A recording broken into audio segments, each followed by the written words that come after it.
Boa tarde para todos. É um prazer muito grande estar com vocês hoje aqui para começarmos o nosso programa André Cantuária Midnight. E hoje nós temos a presença de Urbano do Vale, diretor executivo do Sintergia e diretor também do FNU, Federação Nacional dos Urbanitários. Ele vai falar sobre o processo que está ocorrendo hoje de privatização da Eletrobras, além das demais estatais que estão em vias de privatização. Então, por gentileza, Urbano. Bom, boa tarde a todos e a todas que estão aí nos assistindo. Agradecer aí o convite dos amigos para essa entrevista de hoje. Bom, é importante lembrar que o setor elétrico nacional já vem sofrendo algumas ameaças de ex-governos, desde a época do Collor, passou por Fernando Henrique, que acabou privatizando várias outras empresas, tipo Vale do Rio Doce, CSN e várias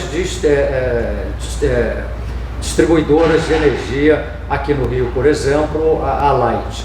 E nesse momento, no atual governo, o que nós temos aí é o governo com a volta do projeto político de privatizações das empresas estatais. Como sempre, o discurso é o mesmo, como se essas empresas dessem prejuízos para o governo e para o país, o que não é uma verdade. A Eletrobras, por exemplo, é uma empresa que dá lucro, efetivamente dá lucro.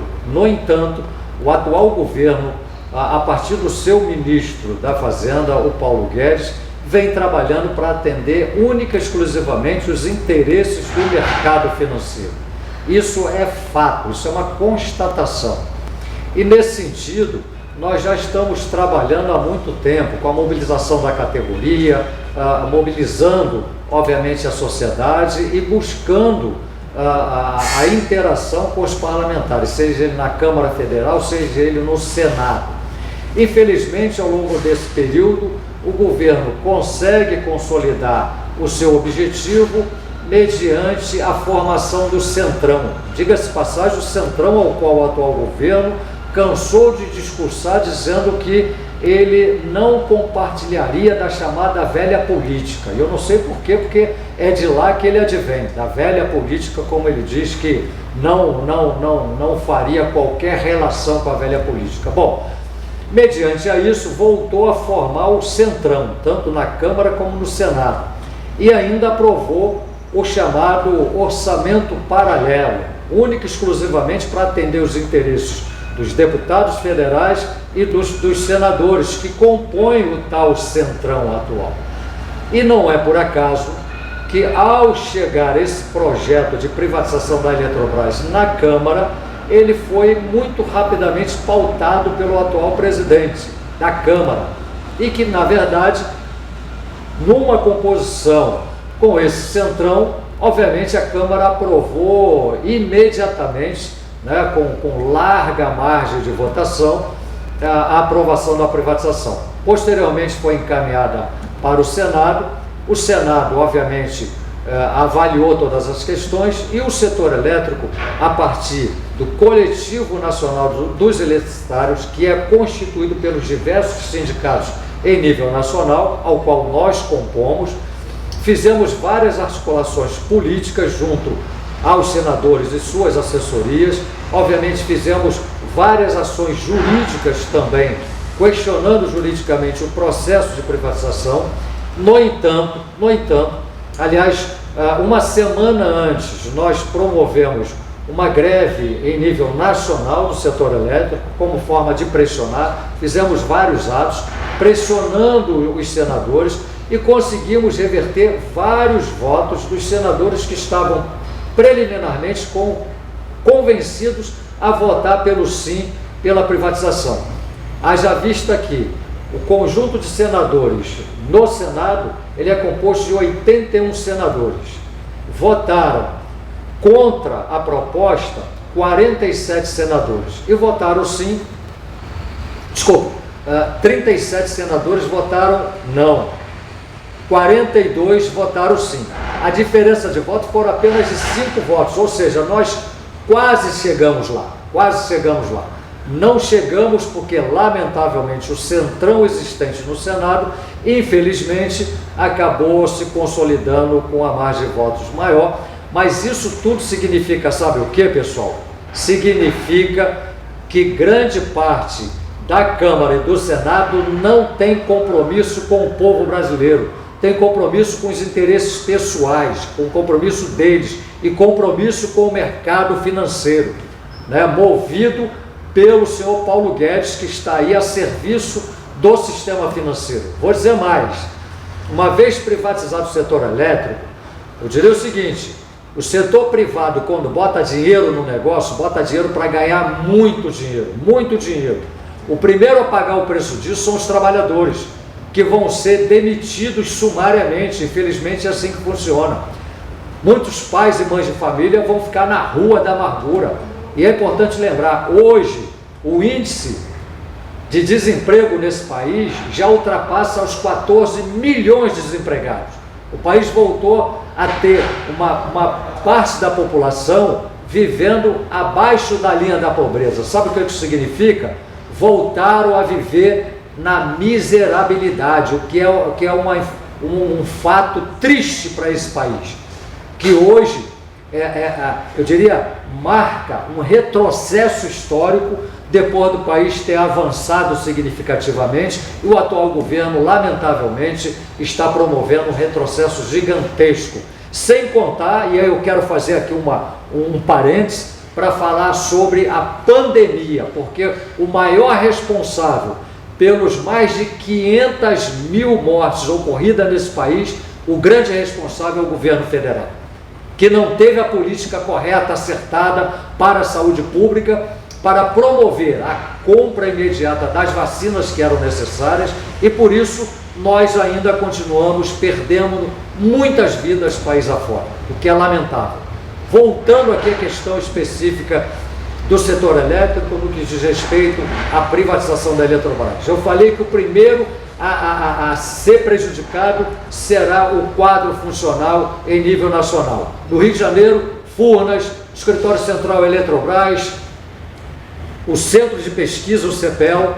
A única que vai ficar livre dessa questão, a princípio, é a eletronuclear, porque ela tem uma característica, um caráter diferente na geração, como a geração de energia nuclear. Essa, na verdade, o governo não teria como, nesse momento, colocar para a privatização, porque ela tem uma outra sistemática aí. Mas, Urbano, desculpe dar simplesmente Pois não. Fazer só uma observação. O projeto, a medida provisória, ela foi aprovada na Câmara, posteriormente foi aprovada pelo Senado, voltou para a Câmara e já foi aprovada como lei, não é isso? Isso. E agora, quais são os próximos passos que vão ser tomados com vista a tentar impedir que a privatização da Eletrobras ocorra de fato? Esse fato de já ter sido aprovado pela Câmara já garante que vai ser privatizado ou não? Então, primeiro que havia uma medida provisória editada pelo governo que tinha uma validade até o dia 22, terça-feira. E, obviamente, o Senado tratou de correr e ter aprovado isso exatamente no dia de ontem, terça-feira. Uma vez aprovado na Câmara e no Senado, obviamente, o que era medida provisória, ela já se transforma em lei. O que falta nesse momento é que a Câmara deve encaminhar ao governo federal para sancionar, né, a proposta e ela se transformar definitivamente em lei.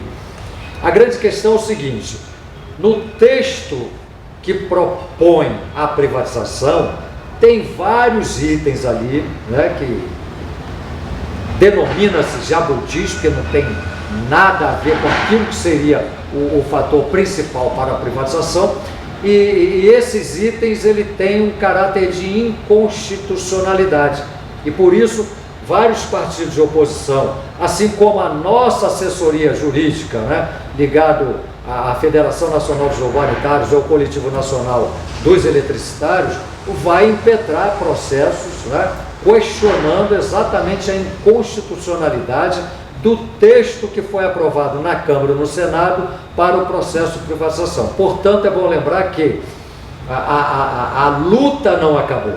Ainda há possibilidade, ainda há margem de nós, de alguma forma, suspendermos esse processo. Até porque daqui para frente ainda tem muita água para rolar, porque tem que ser feita toda uma avaliação de fato do valor que o sistema Eletrobras vale para ser ofertado ao mercado. Urbano, uma dúvida em relação às estatais.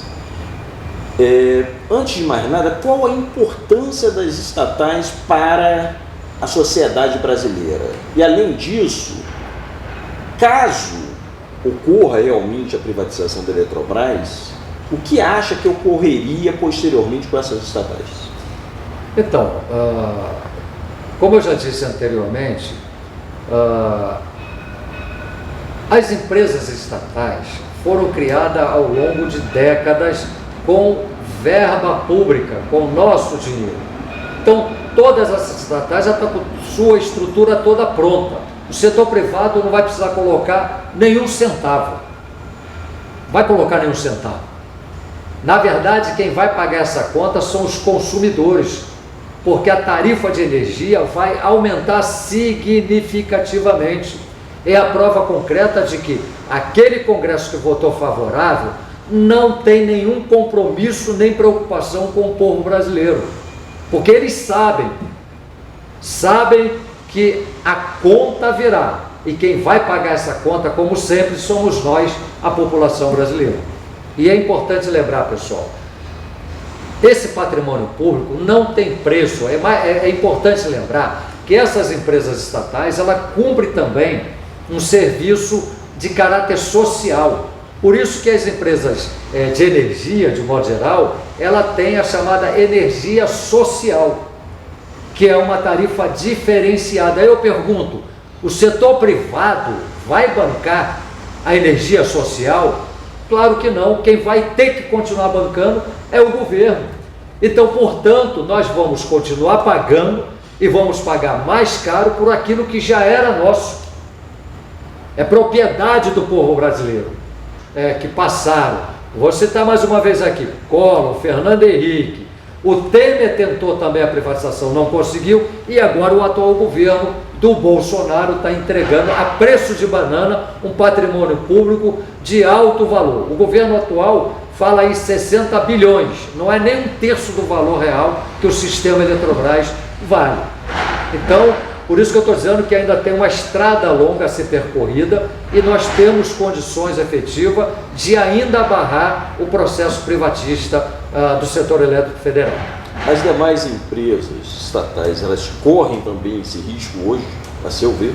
Está dentro do programa de desestatização. O governo colocou no programa de desestatização o sistema Eletrobras, os Correios, Petrobras, a Casa da Moeda. Então, todas essas estruturas estatais, elas precisariam se manter estatais públicas, porque elas são empresas públicas para cumprir um serviço de utilidade, de essencialidade pública. Por isso elas foram criadas para atender ao público, para atender ao povo brasileiro e não atender o mercado financeiro. Infelizmente, o governo federal está fazendo aquilo que nenhum governo no mundo está fazendo, ou ousaria fazer, que é entregar o seu sistema de geração e transmissão de energia para qualquer setor privado, porque na verdade significa, além de ser uma questão estratégica, significa uma questão de segurança nacional, porque o setor de energia, ele não é só gerador e transmissor de energia, ele também cuida e trata das águas, porque todas as barragens onde estão as grandes geradoras de energia, está ali as barragens das águas que são, de alguma forma, distribuídas para a população brasileira, aonde quer que estejam essas barragens. No futuro, esse empreendedor que adquiriu essas empresas poderão, inclusive, cobrar por essas águas. Então, esse é o grande perigo hoje e para o futuro, principalmente. Quanto aos funcionários da Eletrobras, existe um artigo dentro dessa lei aprovada que menciona que eles poderiam ser aproveitados por outras estatais caso fossem demitidos num prazo de 1 ano. É verídico isso? Há possibilidade realmente? Qual a sua visão em relação a isso? A sua pergunta é bastante pertinente, boa inclusive. Na verdade, espertamente eles colocaram esse item lá para iludir os trabalhadores, para enganar os trabalhadores. Na verdade, esse tipo de remanejamento ele é inconstitucional. Na verdade, foi só para tentar acalmar os ânimos dos trabalhadores. Não existe essa possibilidade. Primeiro é o seguinte, vamos lembrar um pouco. Os trabalhadores do setor elétrico, técnicos, engenheiros e outros profissionais, eles estão voltados, são qualificados para esse tipo de atividade. Como é que eu vou remanejar, exemplo aqui muito rápido, vou remanejar esses trabalhadores para os Correios, por exemplo? Não é uma atividade que tenha qualquer sinergia, né? Elas não têm compatibilidade, né? Então não faz sentido nenhum. Portanto, é bom lembrar para aqueles trabalhadores que têm a ilusão que com a privatização ele tem garantia no emprego que ele vai estar sustentado, não é verdade. Eu disse e vou repetir. O empreendedor privado, quando bota dinheiro no negócio, bota dinheiro para ganhar muito dinheiro, muito dinheiro. Ele não está preocupado nem um pouco com o que vai acontecer com os trabalhadores. O primeiro passo que eles fazem é reduzir o quadro funcional, é demitir, é assim que funciona, e terceirizar tudo. Terceirizar. Nós temos vários exemplos aí de outras empresas que foram privatizadas. Pode ver a Vale do Rio Doce, CSN, a Light Co Distribuidora e outras empresas. Então, na verdade, é uma falácia, não existe essa possibilidade. Esse, inclusive, é um dos itens, dentre outros itens que estão no texto da privatização que foi aprovado na Câmara e no Senado, que são inconstitucionais. Por isso, todo o questionamento jurídico será feito. Como eu já disse, alguns partidos de esquerda já impetraram o processo, nós também estamos trabalhando toda essa estratégia de impetrar esse processo. Obviamente haverá um recurso junto ao Supremo. Ao Supremo Tribunal, será um desdobramento, né? Na verdade, você busca o Ministério Público, tá certo? Aguardando o parecer do Ministério Público, com base nesse parecer do Ministério Público, aí sim outras ações serão tomadas com base no que for o parecer do Ministério Público. Espero, obviamente, que o Ministério Público tenha um parecer de concordância que a privatização dessas empresas estatais, ela significa um prejuízo gigantesco para o país, mas principalmente para o povo brasileiro. O que a sociedade brasileira pode esperar agora em relação ao preço da tarifa de energia elétrica após a possível privatização? Então, vamos pegar aqui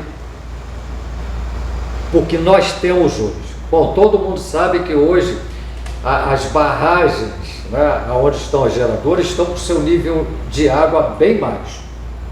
E o que significa isso? Quando as geradoras não conseguem gerar energia o bastante por um processo hídrico, entra automaticamente em atividade a energia das termoelétricas.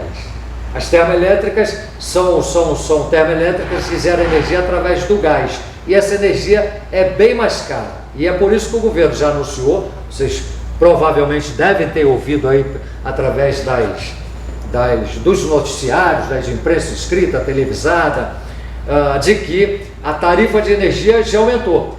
Para quem tiver um consumo acima de 100 kW, já tem agregação de mais 6% sobre a sua tarifa, sobre a sua conta. Tá? Isso hoje.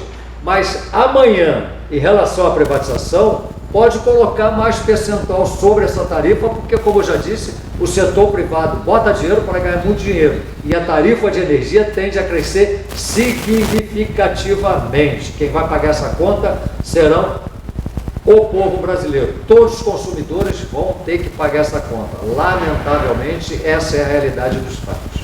Ô, Rubano, agora vou fazer mais uma pergunta que eu acho que é bem pertinente em relação à Eletrobras.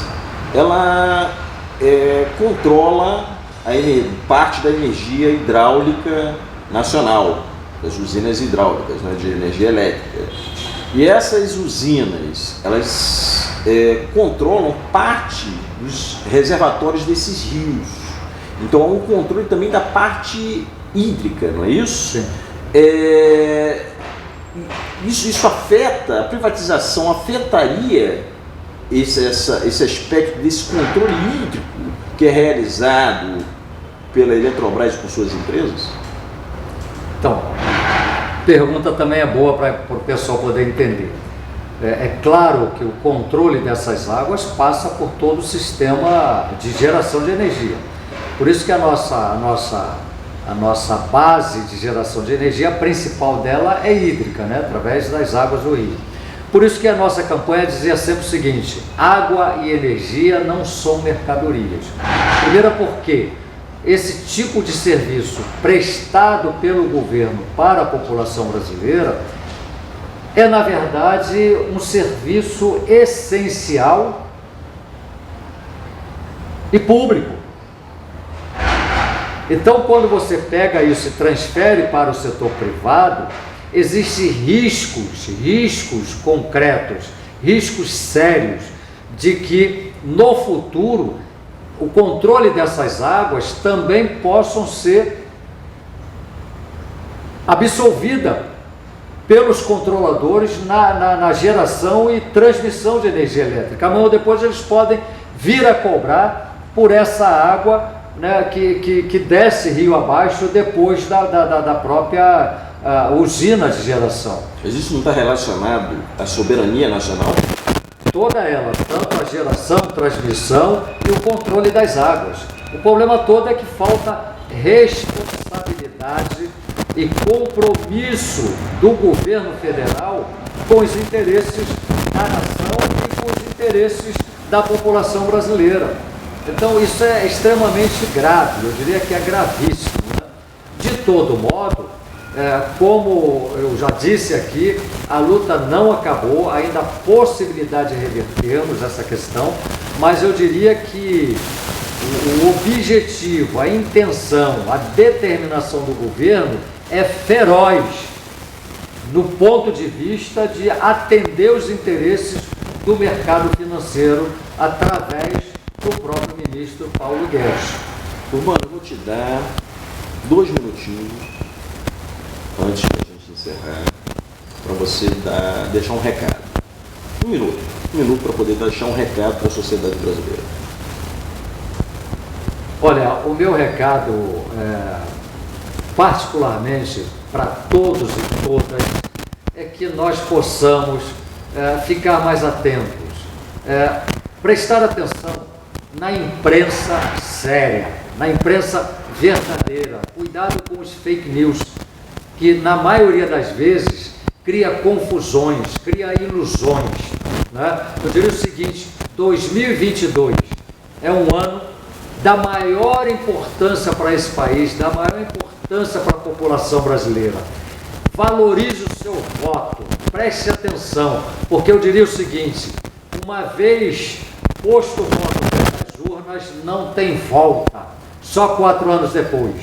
Então, o meu recado é o seguinte: que o povo brasileiro siga em frente e que nós possamos ter a real possibilidade de termos um futuro melhor para nós, mas principalmente para os nossos filhos e nossos netos. Muito obrigado.